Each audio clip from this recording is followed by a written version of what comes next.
Bismillah. Innal hamdalillah nahmaduhu wa nasta'inuhu wa nastaghfiruh wa na'udzu billahi min shururi anfusina wa min sayyiati a'malina. May yahdihillahu fala mudhillalah wa may yudlilhu fala hadiyalah. Wa asyhadu an la ilaha illallah wa asyhadu anna Muhammadan abduhu wa rasuluh. Amma ba'du. Alhamdulillah, pada kesempatan hari ini, hari Selasa 12 Mei 2020, di mana kita seperti biasa melanjutkan kajian ba'da zuhur dalam pembahasan di Fakultas Ilmul Fiqh, dalam pembahasan kitab Al-Akhbar As-Sahihah fi Ahkami Siyami Ramadan, kumpulan hadis-hadis yang sahih dalam membahas tentang fikih puasa Ramadan. Dan pada kesempatan hari ini masih berhubungan dengan permasalahan qada Ramadan. Maka telah kita pelajari dua bab yang terdahulu. Pertama tentang hukum qada Ramadan adalah wajib fardhu ain. Dan yang kedua, pembahasan tentang apakah mengqada Ramadan harus terus-menerus tanpa terputus. Maknanya jika perempuan mempunyai haid sepekan, maka di saat mengqada harus sepekan terus-menerus tanpa diselang-seling. Maka telah kita bahas pembahasan ini di pelajaran yang lalu, dan sekarang kita masuk kepada pembahasan yang ketiga dari babul qada. Maka kita langsung masuk kepada matan yang bisa dilihat di screen YouTube. Qala al-muallif rahimahullah au hafizahullah, al-faslu tsalits, pasal yang ketiga, masalah yang ketiga. Qada Ramadan la yajib 'alal faur. Permasalahan di sini tentang permasalahan yang ketiga, seseorang mempunyai qada di bulan Ramadan, baik dia dalam keadaan sakit ataupun dalam keadaan safar bagi laki-laki, ataupun bagi perempuan yang tidak sakit dan tidak safar, namun datangnya penghalang yaitu al-haid wan nifas. Maka mempunyai 10 hari, 7 hari, 2 pekan dari qada Ramadan. Maka yang menjadi permasalahan, apakah berdosa seseorang yang agak sedikit menangguhkan, atau dengan istilahnya yang lain, bermalas-malasan, berat, nanti dan nanti. Maka apakah hukumnya berdosa? Maka inilah pembahasan yang akan kita bahas.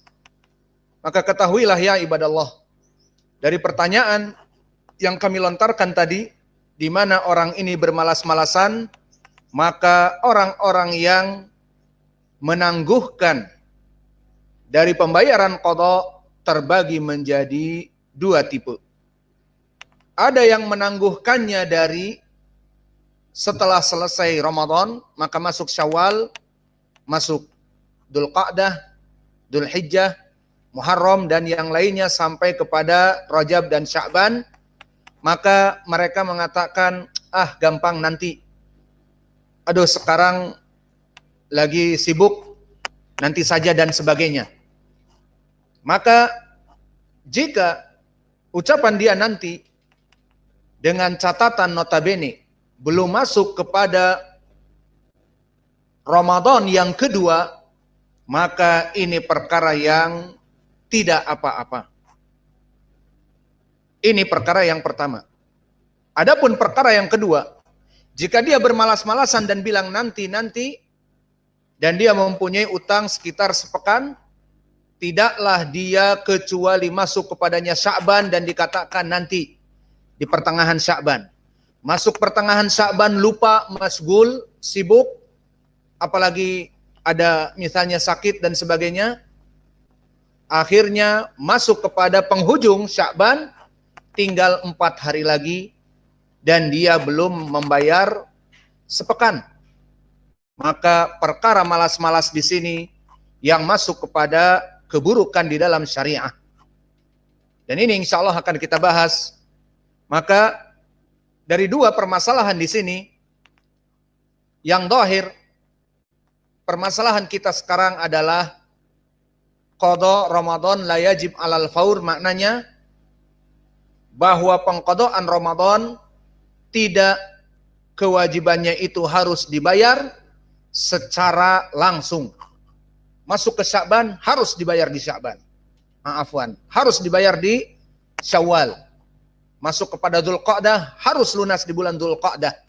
Seperti itu. Maka ketahuilah bahwa qada Ramadan dia waktunya panjang. Mulai dari Sya'ban, tentunya tanggal 2 karena tanggal 1 di bulan Syawal, tentunya tanggal 2 Syawal karena tanggal 1 Id, haram untuk berpuasa. Maka dimulai dari 2 Syawal sampai kepada akhir dari Sya'ban, ini adalah waktu untuk membayar qada. Sehingga kesimpulannya boleh mengakhirkan pembayaran qada, dan ini masalah kita, namun dengan catatan tidak sampai masuk kepada Ramadan yang kedua. Maka makna dari bab ini, qada Ramadan la yajib alal faur,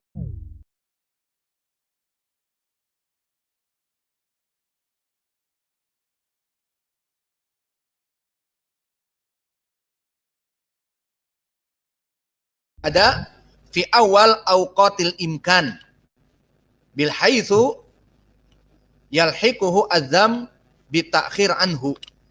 Maka disebutkan oleh Al-Jurjani, makna al-faur adalah wajib dia membayar di awal ada kemampuan.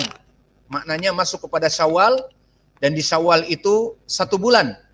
Maka dalam 1 bulan itu masuk kepadanya perkara yang tidak menyibukkan dia, maka di sini makna al-faur adalah wajib bagi dia untuk membayar qada karena sudah masuk kesempatan dan mengakhirkannya menjadi tercela di dalam agama. Ini makna al-faur. Maka kita katakan di dalam bab yang permasalahan qada di pasal yang ketiga ini, qada Ramadan la yajib alal faur, maknanya pembayaran qada Ramadan tidak diwajibkan harus di awal waktu dari waktu luang, tidak.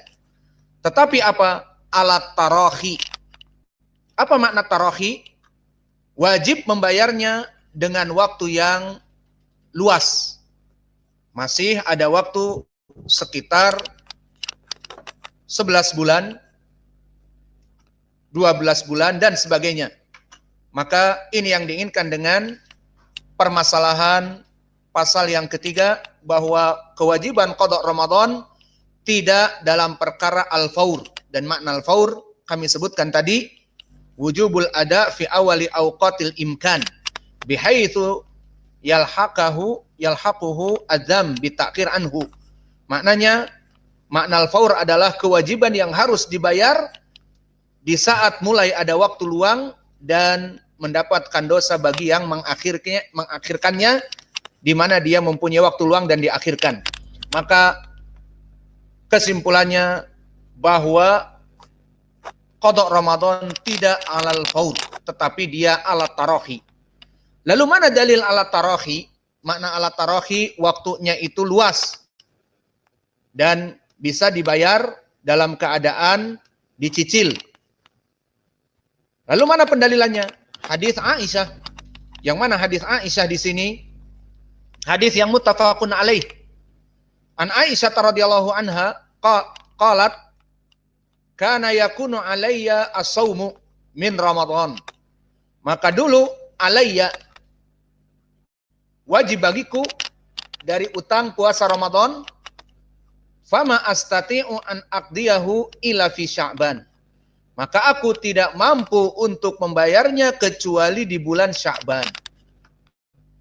Maka hadis ini, hadis yang muttafaqun alaih, dengan catatan awas sampai kepada lafaz yang saya baca.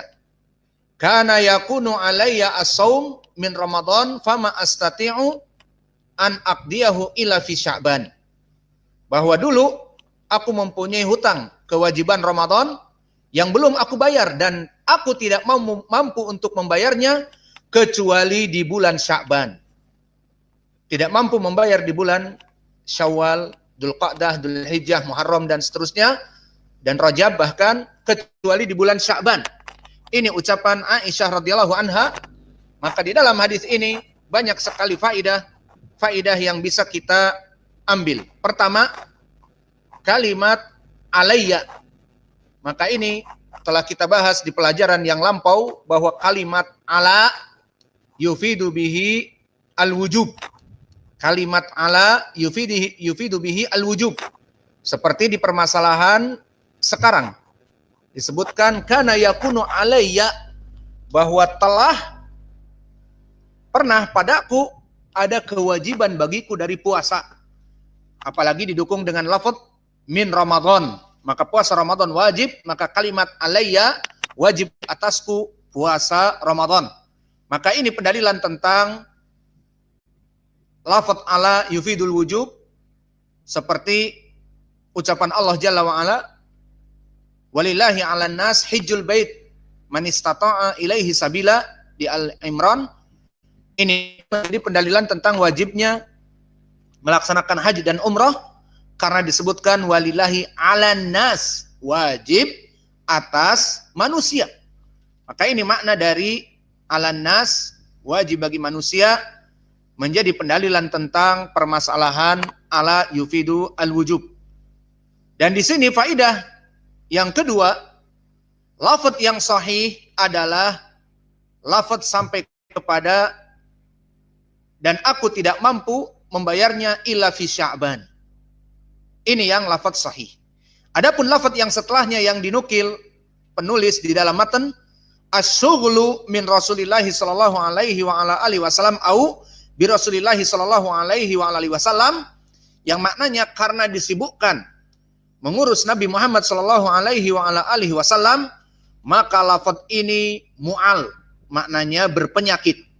Meskipun dikeluarkan oleh Imam Al-Bukhari tetapi berpenyakit. Maka ini tambih yang kedua.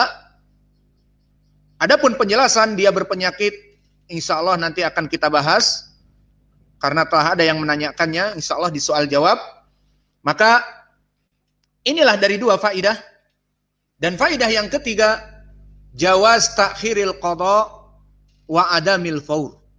Maka hadis ini jelas memberikan makna tentang bolehnya mengakhirkan qada dan tidak adanya al-faur.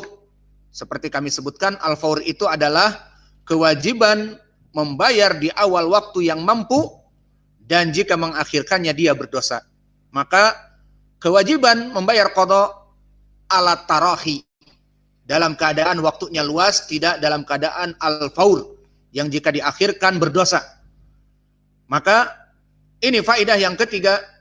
Maka di dalam hadis ini menunjukkan bahwa Aisyah dikatakan aku mempunyai utang qada Ramadan dan aku mengakhirkannya sampai kepada bulan Sya'ban. Maka terlewat beberapa bulan. Dan di sini poin pendalilannya, Aisyah yang merupakan istri Nabi, orang yang bertakwa kepada Allah lebih dari kita, dan dia merupakan istri Nabi, dia akan bertanya kepada Nabi dan Nabi pun tahu apa yang dilakukan oleh Aisyah di saat mengakhirkan qada. Maka jika permasalahan qada itu yufidul faur, maknanya harus di awal waktu semampu mungkin dan mengakhirkannya kepada beberapa bulan sampai di bulan Sya'ban, di akhir dari Ramadan yang awal. Maka jika itu merupakan perkara yang tercela dan penyebab masuk kepada api neraka dan dosa, maka Nabi akan melarangnya. Namun di sini Nabi mengetahui apa yang dilakukan oleh Aisyah karena adalah istri yang tercinta, seperti kita mengetahui keadaan istri-istri kita. Di mana di dalam hadis Muslim dari Abi Hurairah disebutkan, la yajuz li imra'ah antasuma illa bi'idni zawjiha. Tidak boleh seorang perempuan berpuasa sunnah atau yang lainnya kecuali dengan izin suaminya. Maka kita mengetahui istri-istri kita kapan berpuasa. Karena kita mendapati mereka di saat kita ingin berkoitus dengannya, hubungan intim, kemudian dikatakan aku berpuasa. Kif berpuasa tanpa izin? Padahal saya rindu kepada kamu, wahai istriku. Maka dalam permasalahan seperti ini, Nabi jelas mengetahui keadaan Aisyah, dan Aisyah radhiyallahu anha mengakhirkannya di bulan yang akhir masuk kepada Ramadan yang baru, mendekati kepadanya, dan Nabi dalam keadaan diam, maknanya tidak melerai, maka ini bukan perkara yang muharram. Maka ini menjadi pendalilan bahwa takhirul qada jawaz wa adamul faur. Bolehnya mengakhirkan qada dan tidak adanya al-faur dalam permasalahan membayar qada. Ini faidah yang ketiga dari hadis ini. Dan faidah yang keempat, la yajuz ta'khirul qada ila Ramadan ats-tsani. Maka tidak boleh bermalas-malasan kemudian masuk kepada Ramadan yang kedua. Dan ini pendalilannya seperti ucapan beliau, kana yakunu alayya shaum min Ramadan fama astati' an aqdiyahu ila fi Sya'ban. Maka dia seperti menyebutkan udzur bahwa aku tidak mampu kecuali di bulan Sya'ban. Maka mafhum al-mukhalafah, jika dia melaksanakannya di bulan selain atau setelah keluar di bulan Sya'ban masuk kepada Ramadan yang kedua, maka di sini hukumnya tidak boleh. La yajuz ta'khirul qada ila Ramadan ats-tsani. Kepada Ramadan yang kedua. Ini tidak boleh. Hadis ini menunjukkan bahwa Aisyah tidak mampu hanya sampai kepada Sya'ban saja.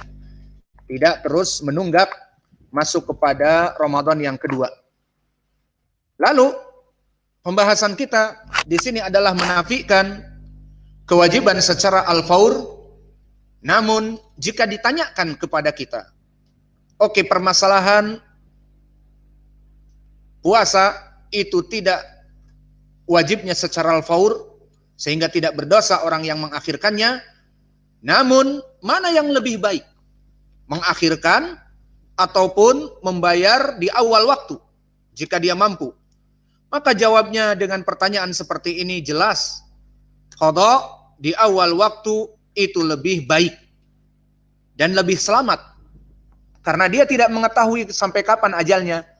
Karena Allah berfirman, wa ma tadri nafsum madza taksibu gada wa ma tadri nafsum bi ay ardin tamut.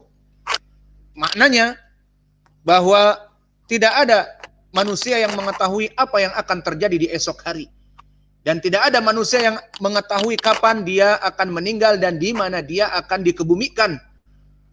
Maka selama dia mampu, misalnya di bulan Syawal, mampu, maka bayar. Kemudian di bulan Syawal misalnya sibuk dengan tamu-tamu, apalagi di desa banyak tamu-tamu dari kerabat, maka ditambah dengan puasa Syawal yang 6 hari, sibuk di Syawal. Tidak apa-apa masuk kepada Dzulqa'dah atau Dzulhijjah atau bahkan di bulan yang lain. Maka di sini yang lebih baik jika datang waktu yang luang, maka dia membayar itu lebih baik. Dan ini masuk kepada keumuman Al-Quran dan Sunnah tentang pujian mereka yang melaksanakan kewajiban di awal waktu bagi yang mampu. Seperti di dalam Al-Imran Allah berfirman, wasari'u ila magfiratim min rabbikum. Maka bersegeralah kepada ampunan dari Rabb kalian. Maka di sini menyegerakan membayar qada, Allah puji. Wasari'u ila magfiratim min rabbikum, dan Allah perintahkan. Dan juga di dalam ayat tentang berlomba-lomba dalam kebaikan, sabiqu ila magfiratim min rabbikum. Maka bercepat-cepatlah dan berlomba-lombalah untuk mendapatkan magfirah, ampunan dari Allah. Dan di dalam surat Al-Maidah, fastabiqul khairat ilallahi marji'ukum jami'a. Maka berlomba-lombalah dalam melaksanakan kebaikan-kebaikan kepada Allah, karena kembalinya kalian semuanya hanya kepadanya. Dan juga Allah memuji di dalam surat Al-Mu'minun sifat orang-orang yang beriman itu, ulaika yusari'una fil khairat wa hum laha sabiqun. Maka mereka orang-orang yang beriman itu, qad aflahal mu'minun. Di dalam ayat awal disebutkan qad aflahal mu'minun, telah beruntung, keberuntungan besar dengan dimasukkan kepada surga bagi mereka orang-orang yang beriman. Yang apa sifatnya? Ulaika yusari'una fil khairat, yang mana mereka berlomba-lomba dalam kebaikan, wa hum laha sabiqun. Maka tidaklah pintu-pintu kebaikan kecuali mereka ada di garda yang terdepan. Dan begitu pun di dalam hadis yang diriwayatkan oleh Imam Muslim tentang berlomba dalam kebaikan, karena fitnah itu sangatlah cepat datangnya. Maka buru-buru sebelum datang fitnah melaksanakan kebaikan, itu maknanya. Di hadis yang diriwayatkan oleh Imam Muslim dari Abi Hurairah, berkata Rasulullah sallallahu alaihi wa ala alihi wasallam, badiru bil a'mal fitanan kaqit ilailil mudlim yusbihu rajul mu'minan wa yumsi kafira au yumsi mu'minan wa yusbihu kafira yabi'u dinahu bi'aradin minad dunya. Disebutkan badiru bil a'mal, maka jika kamu mempunyai waktu yang luang sekarang, maka pergunakanlah untuk melaksanakan amal-amal soleh. Fitanan, sebelum datang fitnah, kakit ilailil mudlim, yang sangat gelap. Mana fitnah ini sangat gelap maknanya? Tidak ada yang mampu untuk menyelamatkan dirinya. Yusbihu rajulu mu'minan wa yumsi kafira. Maka saking dahsyatnya fitnah dunia ini, di mana seseorang yang beriman di pagi hari, maka dia di sore hari dalam keadaan kufur. Au yumsi mu'minan wa yusbihu kafira. Atau di sore harinya dalam keadaan beriman, maka di pagi harinya dia kufur. Lihat bagaimana fitnah yang akan datang, yang bisa terjadi pada seseorang. Karena fitnah dunia, bisa jadi dia di petang hari dalam keadaan beriman, di pagi hari sudah kafir. Atau di pagi hari dalam keadaan beriman, di sore hari sudah kafir. Kenapa? Ya bi'udinah bi'aradin minad dunya. Di mana dia menjual agamanya untuk mendapatkan dunia yang hina dina, bagaikan bangkai. Bahkan bangkai anak dari kambing yang rusak telinganya. Di hadis yang masyhur muttafaqun alaih. Maka inilah fitnah dari fitnah dunia. Maka cepat-cepat yang mampu sekarang, mumpung bisa mengamalkan amal soleh, lakukanlah sebelum datang fitnah. Maka bagi yang mempunyai utang, selama kalian merasa utang itu berat dan merasa bertanggung jawab untuk membayarnya, bayar sebelum nanti masuk fitnah dunia, masuk kepada waktu bekerja. Dan waktu bekerja itu sibuk, apalagi yang menjadi guru atau yang lainnya, di mana masuk kepada perkara full day school dan sebagainya, maka pergi pagi pulang petang, susah untuk melaksanakan puasa.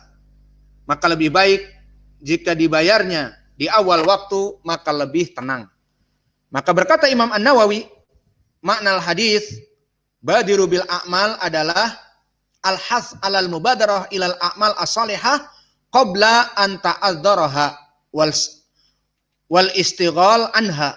Maka bagi yang mampu untuk melaksanakan amal soleh, cepat-cepat laksanakan. Yang punya utang qada, cepat dibayar. Yang punya utang kepada tetangga dari harta, cepat dibayar sebelum datang fitnah dunia. Dan fitnah dunia itu yang akan menyibukkan dirinya dari beribadah. Maka mungkin ini yang bisa kita berikan. Adapun ucapan as-sughul min Rasulillah au bi Rasulillah sallallahu alaihi wa ala alihi wasallam, maka ini sanadnya dhaif. Lafaz ini mu'al dan akan dibahas insyaallah di pelajaran yang akan datang. Wa naktafi ila huna wa jazakumullahu khaira wa barakallahu fi ilmikum. Subhanakallahumma wa bihamdika asyhadu an la ilaha illa anta astaghfiruka